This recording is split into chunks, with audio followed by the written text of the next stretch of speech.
ചിത്ര പറഞ്ഞത് ശരിയാണ്. പ്രധാന വിഷയം ഇന്ന് മാധ്യമങ്ങൾ ഡിസ്കസ് ചെയ്യുന്ന ഒരു വിഷയം ഇത്രത്തോളം പ്രാധാന്യമില്ല. ഈ നാടിൻ്റെ ഭരണ സംവിധാനം കൊണ്ടു നടക്കുന്നതിലും ഇത്രയും പ്രാധാന്യമില്ല. ഇവിടെ പ്രാധാന്യമുള്ള ജീവൽ പ്രശ്നം ഇത് തന്നെയാണെന്ന് ചിത്ര പറഞ്ഞതിൽ ചിത്രയെ ഞാൻ ആദ്യമായിട്ട് അപ്രീഷിയേറ്റ് ചെയ്യുകയാണ്. ഇത് 60 വർഷമായിട്ടുള്ള ഒരു വിഷയമാണ്. ഇത് 60 വർഷത്തിന് മുമ്പാണ് ഇത് വീക്കാണ്, ഇത് ഇമ്മീഡിയറ്റ് ഡീകമ്മീഷൻ വേണമെന്ന് പറഞ്ഞത്. സെൻട്രൽ വാട്ടർ കമ്മീഷനാണ് പറഞ്ഞത്. എന്നിട്ട് ഇതുവരെ ചെയ്തിട്ടില്ല. 60 വർഷം കഴിഞ്ഞിട്ട് ഇതുവരെ ചെയ്തിട്ടില്ല.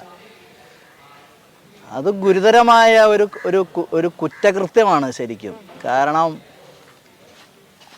ഇന്ന് നമ്മൾ പ്രകൃതിയെ ദ്രോഹിച്ചതിൻ്റെ ഫലമായിട്ടാണ് നമുക്ക് പ്രകൃതി മുണ്ടക്കൈ തന്നത്, ചെറിയ ഒരു സാമ്പിൾ ശിക്ഷയായിട്ട്.